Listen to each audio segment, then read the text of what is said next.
नबी को तवज्जो करनी पड़ती, वला तजलु दुआ अर रसूली बैनकुम का दुआए बादिकुम। रब्बे कायनात ने फौरी तौर पे अगली जगह पे कुरान उतार दे, ला तजलु दुआ अर रसूल।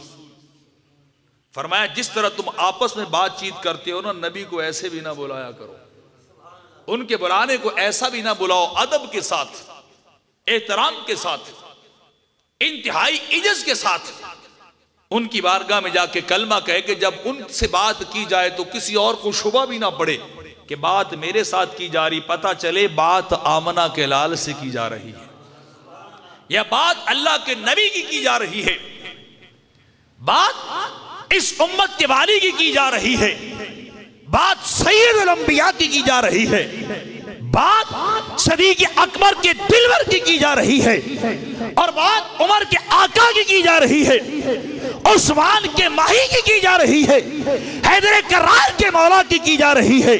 फरमाया उस तरह एक दूसरे को ना बुलाया करो, इस तरह नबी के साथ जो ना बुलाया करो जिस तरह एक दूसरे को बुलाते हो।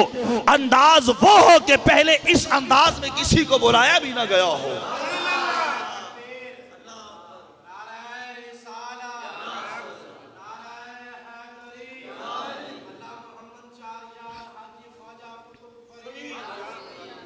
इतना ढीला नहीं, मोहब्बत से बोलिए सुभान अल्लाह। तो फरमाया ला तजलु दुआ रसूल बैनकुम का दुआ बादिकुम।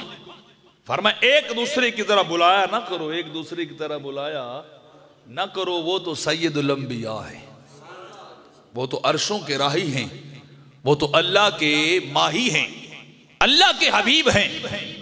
उनको उस अंदाज में बुलाओ, उनको उस अंदाज में बुलाओ जो उनकी जात के लायक हो, जो उनकी जात के लायक हो।